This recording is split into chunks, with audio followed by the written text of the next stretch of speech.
Bonjour Tania Rachaud, Bonjour. vous êtes docteur en droit européen et chercheuse associée à l'Université Paris-Saclay et spécialisée dans les questions relatives aux droits fondamentaux. Et c'est pour ces raisons que dans le cadre du festival Horizon, vous avez été invitée pour faire une conférence qui s'appelait Migration, pourquoi en parle-t-on tout le temps? Et c'était en amont d'une pièce de théâtre au Palace, le jeudi 5 juin à 18h30 à Périgueux. Oui, tout à fait. J'étais ravie effectivement de pouvoir discuter du sujet dans le cadre de ce festival qui a abordé plein de thématiques autour des migrations. Et donc je suis aussi venue en tant que consultante pour l'association des Infox Migration. C'est une association qui essaye de mettre en lien la recherche et les médias, les journalistes, parce que en fait on a assez rapidement constaté que les productions issues de la recherche, que ce soit par les économistes, les juristes ou les politistes, eh bien, sont assez éloignées des considérations politiques, du discours politique et aussi finalement donc du reflet médiatique qui en est donné. Parce que, et c'est un des points qui est évoqué dans la conférence, aujourd'hui dans les journaux, dans les médias, eh bien finalement quand on parle de migration, c'est soit parce que le discours politique s'en est emparé, soit parce qu'il y a eu un fait divers qui comprenait un étranger. Et donc dans le premier cas, ce qui est important de rappeler, c'est que le sujet de la migration finalement est assez instrumentalisé par les personnalités politiques, et ça c'est vrai en France, mais c'est vrai aussi en Europe. Et pourquoi cette instrumentalisation? Finalement, l'idée c'est d'utiliser des émotions assez fortes pour faire peur, pour créer la colère ou la haine.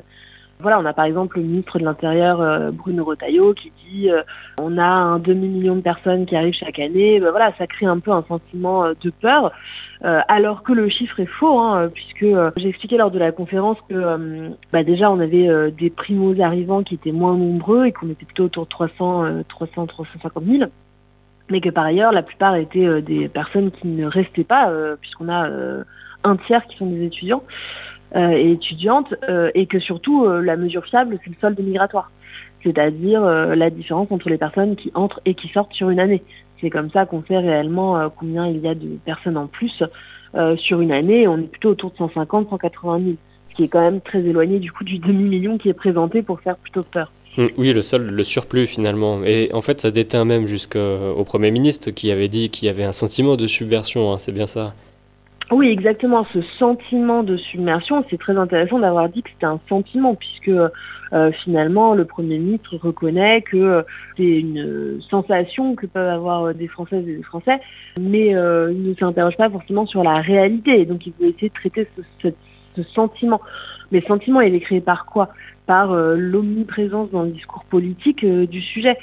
Clairement, on voit bien que finalement, c'est ce qui va permettre d'emporter de l'adhésion de partis politiques d'extrême droite et à droite maintenant, qui se sont emparés du sujet. Et encore une fois, c'est vrai en France, mais c'est vrai au Danemark, c'est vrai en partie en Suède, en Allemagne. Le chancelier a beaucoup changé de discours par rapport à Angela Merkel, en utilisant voilà, les étrangers comme variable, en disant que d'une part, ils étaient trop nombreux et donc que ça pesait sur le système global du pays, que potentiellement il y avait des étrangers qui étaient des délinquants. Voilà, et alors que finalement, si on s'intéresse à ces personnes, parce qu'effectivement, il y a une partie des Françaises et des Français qui se sent un peu laissés pour compte aujourd'hui. Et pourquoi? Parce que on voit qu'on a un fonctionnement du service public qui est défaillant. On peut penser aux déserts médicaux ou même dans les hôpitaux publics, les problématiques d'accueil ou encore dans l'éducation. On a toujours régulièrement des questionnements sur les enseignants, leur remplacement.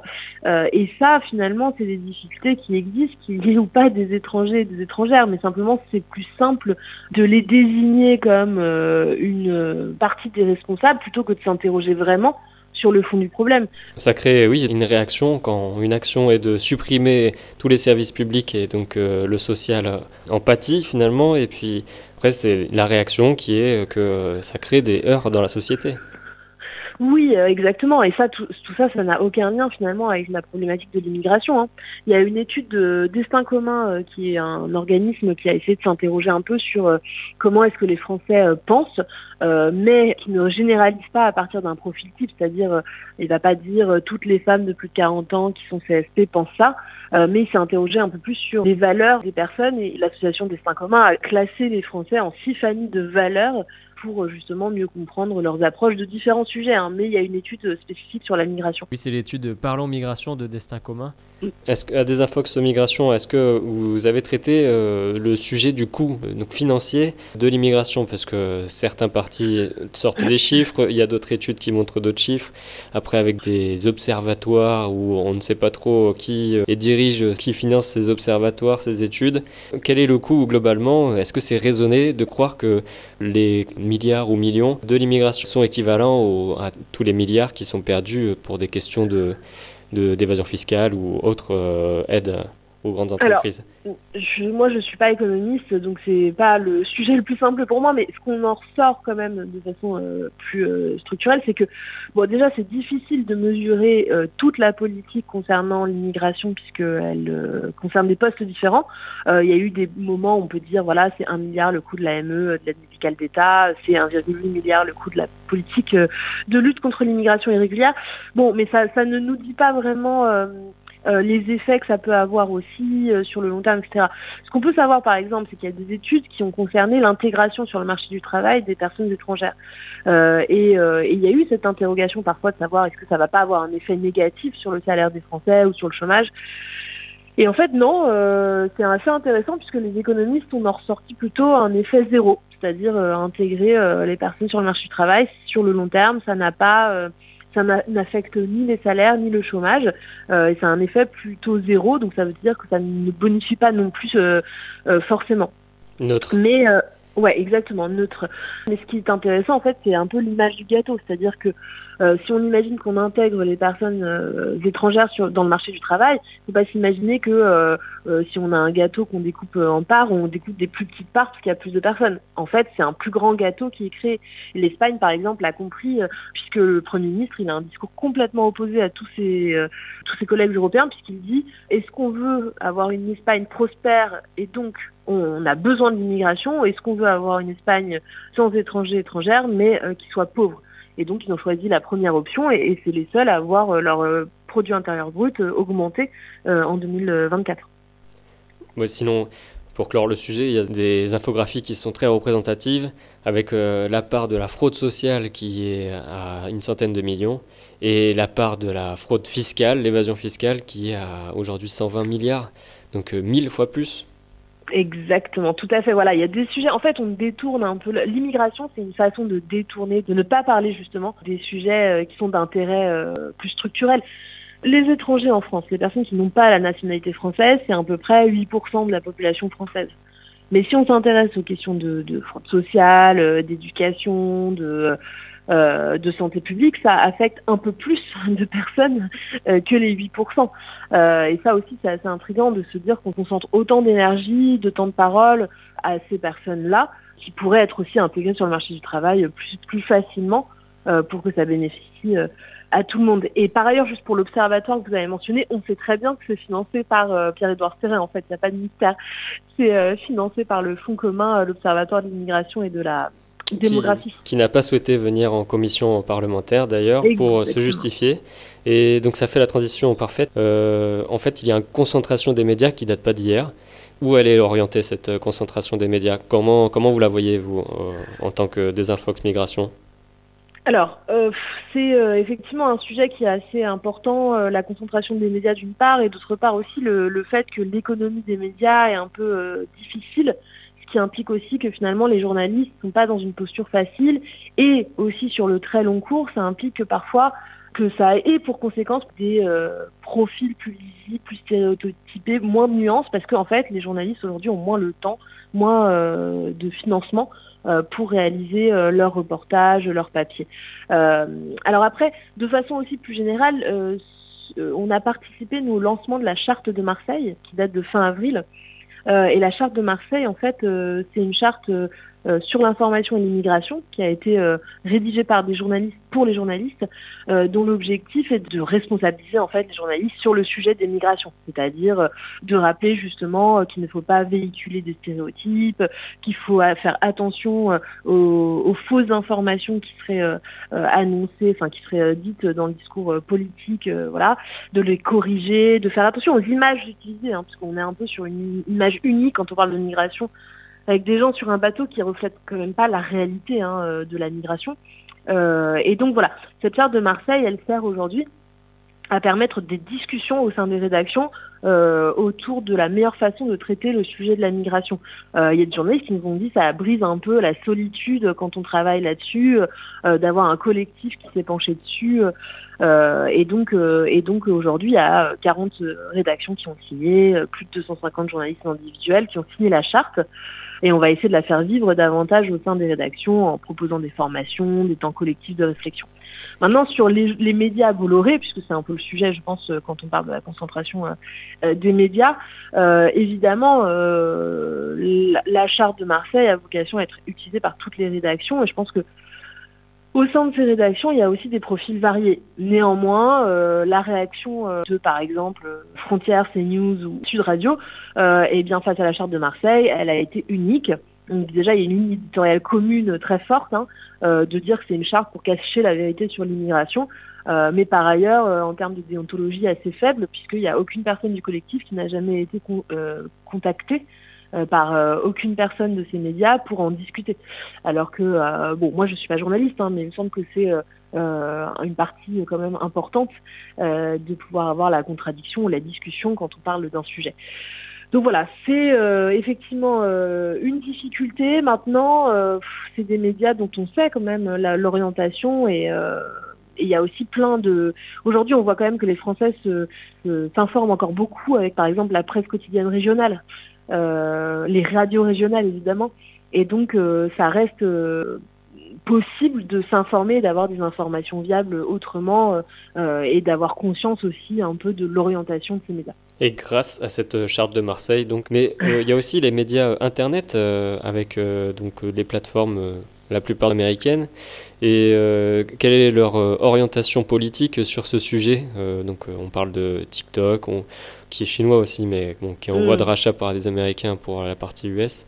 Et puis bien sûr Facebook, Meta, Alphabet avec Google, bon, tout ça.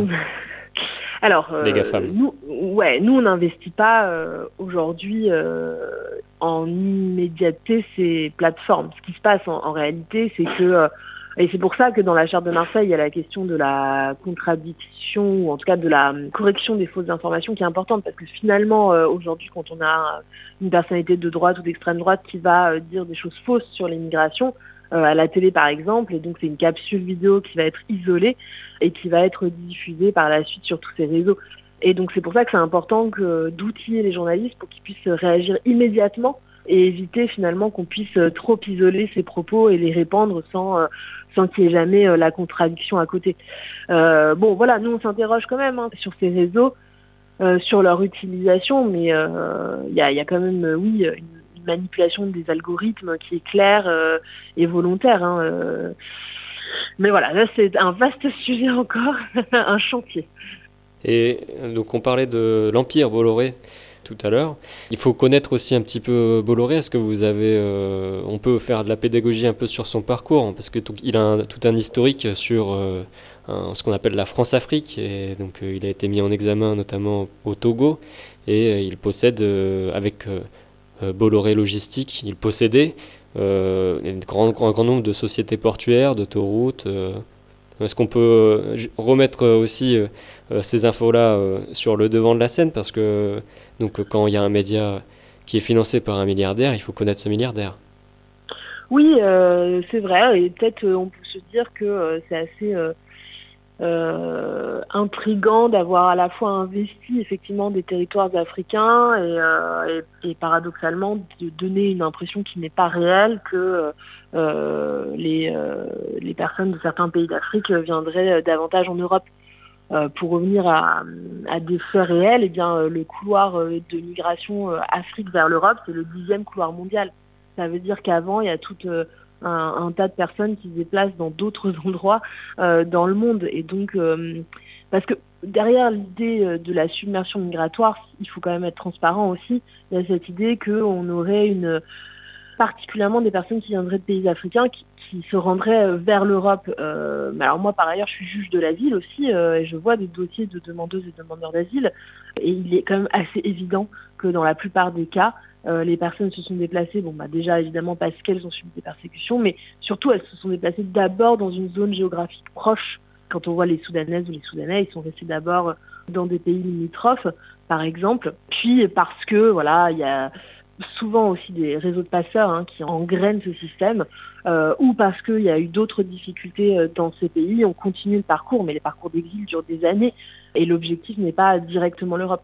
Et donc, c'est juste pour dire que plus on connaît normalement ces pays, plus on se rend compte de la complexité du sujet, et on ne peut pas le traiter d'une façon qui serait simpliste. Les personnes qui viennent de pays africains veulent venir en Europe. C'est quand même très faux. Et d'ailleurs, c'est intéressant parce que, encore une fois, l'Espagne, parce que je travaille aussi sur ce pays, le discours du gouvernement n'est absolument pas le même. Le discours gouvernemental est justement de mettre en avant le fait que la question de la migration est très complexe, y compris dans les pays africains, qui sont parfois des pays d'immigration, d'émigration, de transit, tout ça à la fois. Et donc on ne peut pas considérer comme un pays n'importe lequel qui serait simplement un endroit où tout le monde émigre. C'est vraiment faux en pratique, et c'est nier la réalité de la migration et sa complexité. Et pour revenir sur le sujet de la France-Afrique, même si Bolloré est entre guillemets chassé de ses concessions portières à cause d'accusations de corruption, il y a quand même des outils économiques comme le franc CFA qui perdurent malgré les années. Donc on voit le temps passer, et quand même l'indépendance économique des pays d'ancienne Afrique française n'est toujours pas là. Ouais, alors là, moi déjà, je suis pas économiste, donc je pense que ça, clairement, là, vous m'emmenez sur un terrain que je peux pas, j'ai pas trop de choses à vous dire. Bon, mais donc on a quand même une part de responsabilité, mais on peut quand même aussi dire que ce sujet, le colonialisme, n'est pas traité sur les... Oui, le néocolonialisme n'est pas traité, et donc de ne pas en parler dans les partis qui sont contre l'immigration et qui ont pour tête de pont ce sujet en particulier à chaque fois, c'est en fait légitimer la continuité. Oui, exactement. Il y avait un sujet qui était hyper intéressant là-dedans, c'était le départ des pêcheurs sénégalais du Sénégal, et notamment donc vers les îles Canaries. Je me souviens, moi j'ai traité de ce sujet notamment dans un livret que je proposais aux collégiens, et je mettais un article d'un média de désinformation et qui donnait donc l'impression que les pêcheurs fuyaient la pauvreté, point. Et donc il y avait une fuite massive des pêcheurs sénégalais. Et ensuite j'avais mis un article du Monde diplomatique à côté qui expliquait en fait que il y avait eu un accord de l'Union européenne, de la Chine et de la Chine avec le Sénégal pour que des bateaux, des chalutiers donc de l'Union européenne et chinois puissent venir se servir des poissons au large des côtes sénégalaises. Et donc la conséquence immédiate a été en fait une baisse de la possibilité de pêcher, tout simplement, pour les Sénégalais. Et donc on voit que finalement c'est cette forme de néocolonialisme qui a précipité une partie des départs, mais donc d'une façon peut-être non réfléchie, je ne sais pas. Mais en tout cas, on ne peut pas se passer justement de cet axe-là de compréhension, de se dire qu'il y a eu cet accord de pêche qui a été adopté pour comprendre l'ensemble des départs ou des migrations sénégalaises. Pour revenir sur le sujet en France, désintox migration, donc vous avez aussi forcément un côté niveau médiatique pour de la pédagogie, mais aussi vous êtes en lien avec des associations sur le territoire. Quelle est la situation en ce moment ?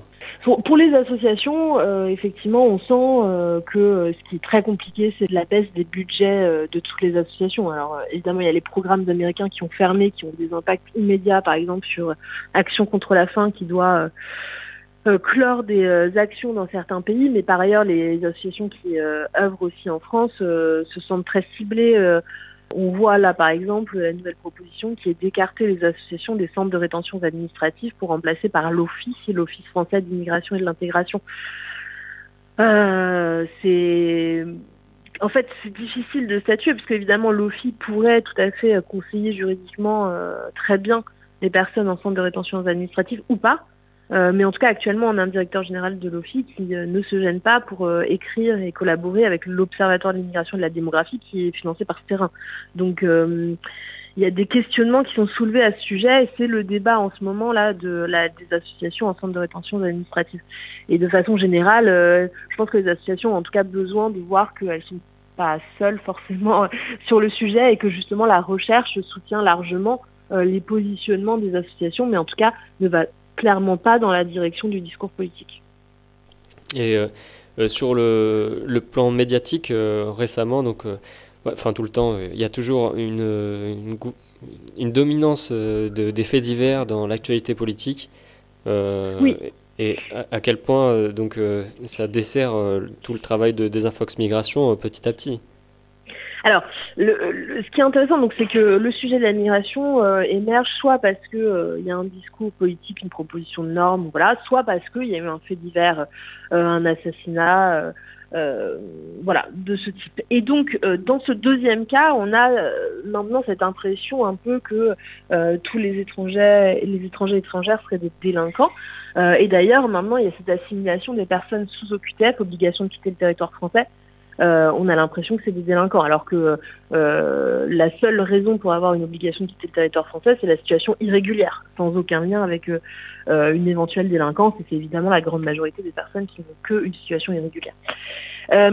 Et donc voilà, ça donne cette fausse impression maintenant que l'étranger est un délinquant, et donc est effrayant. On revient à cette idée des émotions fortes. Ce qui est intéressant, et ce que je présente régulièrement, c'est un média régional allemand qui a fait un essai en fait de préciser la nationalité des délinquants quelle qu'elle soit, c'est-à-dire y compris si c'était des Allemands ou des Allemandes. Et donc ils sondent ces lecteurs, ce média régional allemand, le Sächsische Zeitung, et les lecteurs disent bah oui, j'ai peur des étrangers, j'adhère aux idées de l'extrême droite. Et donc pendant quelques mois, il fait ce test de donner la nationalité systématiquement.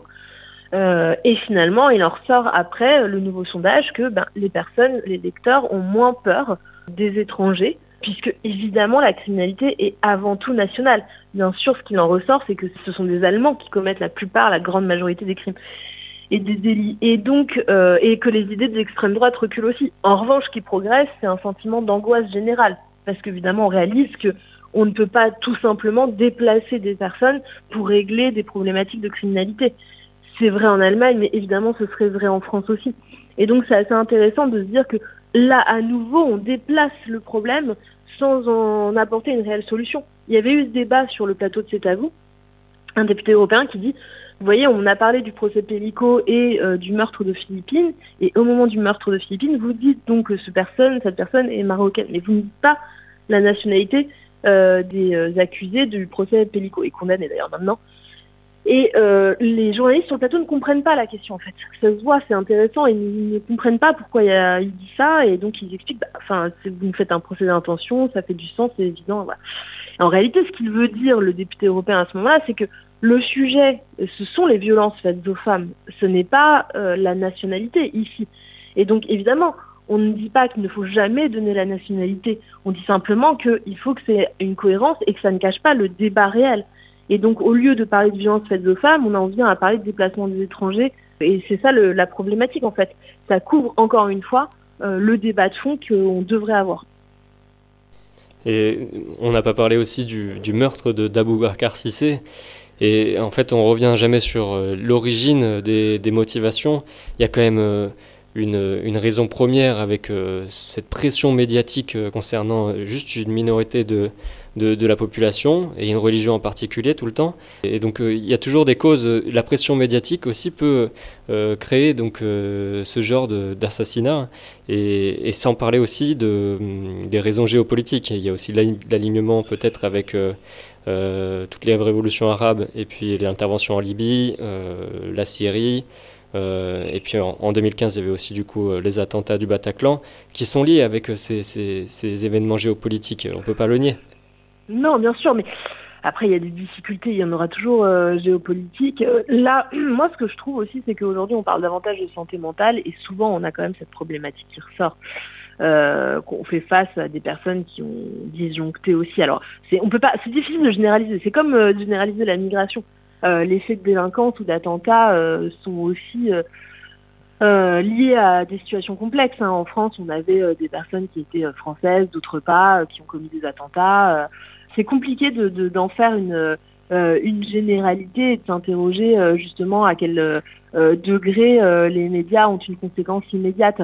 On a l'impression peut-être que l'isolement ou encore une fois le côté laissé pour compte peut-être domine souvent la décision de passer à l'acte. Mais c'est trop complexe et moins mon domaine de spécialité pour qu'on puisse en tirer vraiment des conséquences. Il y a des raisons économiques et ça aussi on en a parlé. Et merci Tania Rachaud pour cet échange ensemble sur cette conférence Migration, pourquoi en parle-t-on tout le temps? Et c'était au théâtre Le Palace à Périgueux le jeudi 5 juin. Donc voilà, pour ceux qui n'ont pas pu assister à cette conférence, on en a un bref exemple avec cette discussion. Merci beaucoup. Eh bien, merci Tania Rachaud, docteur en droit européen, chercheuse à l'Université Paris-Saclay de Desinfox Migration. Merci.